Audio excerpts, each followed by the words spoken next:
Kemerdekaan Indonesia sudah mencapai 76 tahun hingga saat ini dan akan memasuki 77 tahun. Setelah dijajah selama 350 tahun, akhirnya peperangan untuk memperebutkan kemerdekaan Republik Indonesia berhasil kita dapatkan dari tangan Belanda pada 17 Agustus 1945. Perjuangan para pahlawan tidak akan bisa dilupakan. Begitu pula dengan senjata-senjata tradisional Indonesia yang bisa membantu para pahlawan kita untuk memperebutkan NKRI.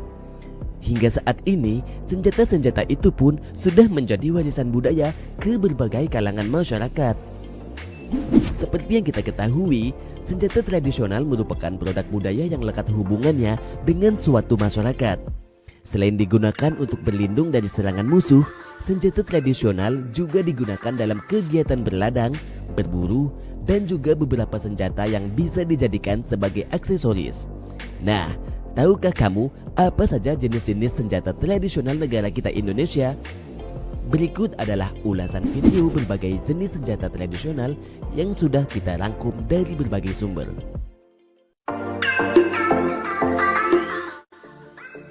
Keris. Keris merupakan senjata tradisional yang terkenal hingga saat ini. Keris ini berasal dari suku Jawa. Namun, ada pula yang menyebutkan beberapa jenis keris yang lainnya juga berasal dari Sumatera. Keris juga termasuk senjata tikam golongan belati yang memiliki ragam fungsi budaya yang dikenal di kawasan Nusantara bagian barat dan tengah.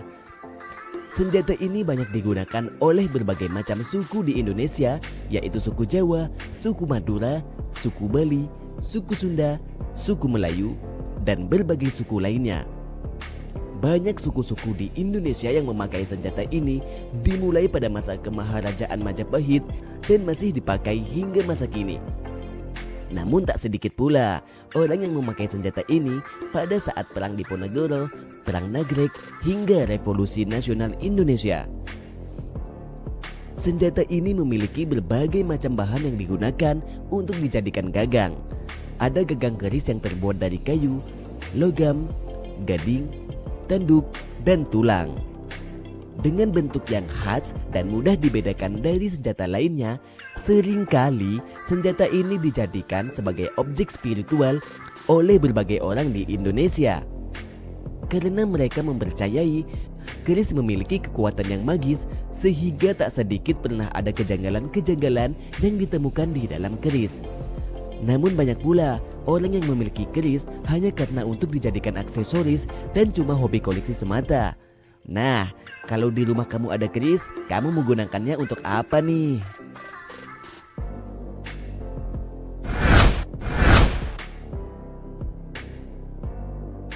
Senjata tradisional satu ini berasal dari kota Aceh yang memiliki histori bersama Sultan Aceh. Senjata ini sudah ada sejak masa Kesultanan Aceh. Namun hingga saat ini belum diketahui siapa pembuat pertama kali senjata ini. Senjata lencong ini memiliki berbagai tingkatan kasta. Untuk Sultan Aceh, lencong terbuat dari emas dan terdapat kutipan-kutipan ayat Al-Quran pada mata pisaunya. Sedangkan lencong yang biasanya terbuat dari perak, kuningan, besi putih, gading, dan kayu. Namun untuk saat ini, lencong Sultan hanya dapat dijumpai di Museum Sejarah Aceh saja. Hal itu dikarenakan untuk pembuktian bahwa lencong sudah ada sejak masa Kesultanan Aceh. Bagi orang Aceh, senjata ini untuk menyimbolkan keberanian, tangguh, dan gagah. Karena bagi siapa saja yang membawa senjata ini saat bepergian, mereka bisa merasakan keberanian saat menghadapi lawan.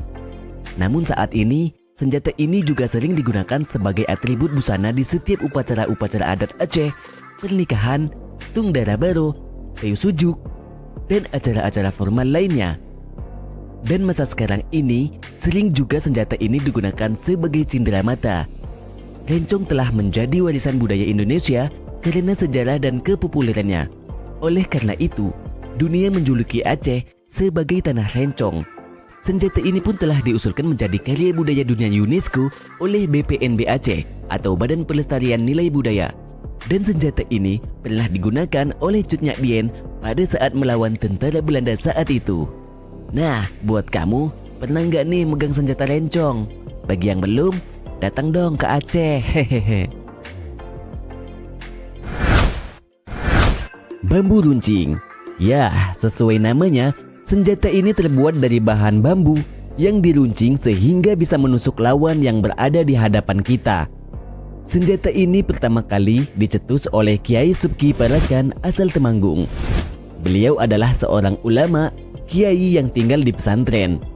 Bambu runcing sering kali digunakan bangsa Indonesia pada saat masa penjajahan Belanda zaman itu. Untuk saat ini, orang yang memakai senjata bambu runcing sudah jarang sekali kita jumpai dikarenakan modernisasinya zaman. Namun, berkat senjata tradisional inilah yang membuat kita merasakan kemerdekaan Republik Indonesia seperti sekarang ini. Di Surabaya pun sudah ada monumen bambu runcing yang terletak di Jalan Panglima Sudirman yang berdekatan dengan monumen kapal selam. Monumen bambu runcing dibangun bertujuan untuk mengingatkan kepada anak cucu kita. Dengan adanya senjata tradisional inilah yang membuat para pahlawan Indonesia bisa membawa kita ke zaman modern seperti sekarang ini.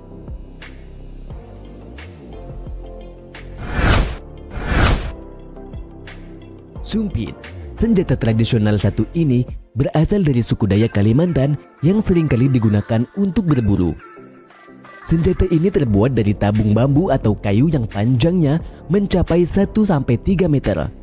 Dan peluru atau biasa disebut anak sumpitnya pun terbuat dari bambu yang salah satu ujungnya berbentuk seperti kerucut. Namun, anak sumpit harus terbuat dari kayu yang masanya ringan seperti kayu pelawi agar anak sumpit dapat melesat dengan lurus saat lepas dari bulu. Sumpit merupakan senjata yang bikin tentara Belanda menjadi was-was dikarenakan terdapat racun yang mematikan yang berada pada anak sumpit ataupun damek. Cara memakai sumpit pun cukup simpel. Hanya dengan cara meniupnya, sumpit bisa mematikan musuh ataupun hewan buruan yang sedang kita buru. Namun saat meniupnya, ada standar volume kecepatan yang harus kita lakukan agar anak sumpit dapat menyerang tepat di sasaran. Untuk saat ini, sumpit sudah bukan lagi hanya untuk berperang atau berburu saja, melainkan sudah menjadi sebagai cabang olahraga dan diperlombakan pada daerah-daerah tertentu. Tak jauh dari lomba memanah, konsep lomba sumpit ini pun kurang lebih sama seperti lomba memanah, yaitu menembak sasaran yang terbuat dari karton dan terdapat patokan-patokan pada kartonnya. Di negara Jepang pun, olahraga sumpit sudah dibina oleh International Fukiado Association. Wow, keren ya. Kerambik. Senjata tradisional satu ini berasal dari Minangkabau, Sumatera Barat. Dia adalah kerambik. Berdasarkan sejarah, kerambik berasal dari Minangkabau yang kemudian dibawa oleh para orang-orang perantau Minangkabau ke berbagai daerah, sehingga kerambik menyebar ke berbagai daerah. Salah satunya adalah Jawa, Semenanjung Melayu, dan berbagai daerah lainnya. Bentuk senjata yang melengkung ini konon terinspirasi dari bentuk cakar harimau yang pada masa itu banyak berkeliaran di hutan Sumatera. Ia sengaja dirancang berbentuk melengkung setelah melihat harimau bertarung dengan cakarnya, dan ini sejalan dengan falsafah Minangkabau yang berbunyi tak kambang jadi guru. Di Indonesia pun, senjata ini seringkali digunakan oleh beberapa atlet pencaksilat. Dengan naiknya seni bela diri pencaksilat, membuat kerambik semakin populer pada tahun 1970-an. Dan pada tahun 2005, senjata ini dibuat dalam jumlah banyak oleh beberapa perusahaan besar di Amerika Serikat seperti Emerson Knives dan Strider Knives. Hingga saat ini, kerambik dikembangkan oleh pihak barat dengan beberapa varian bentuk. Sedangkan di Indonesia sendiri, kerambik ada dua, yaitu kerambik Jawa Barat yang biasanya memiliki lengkungan yang bulat dan kerambik Minangkabau yang biasanya memiliki lengkungan siku. Membahas hal tadi, yang mana nih kira-kira yang menjadi senjata andalan kamu hingga saat ini? Dan mohon koreksi jika ada kesalahan di dalam video melalui komentar. Sampai ketemu di video selanjutnya. Bye-bye.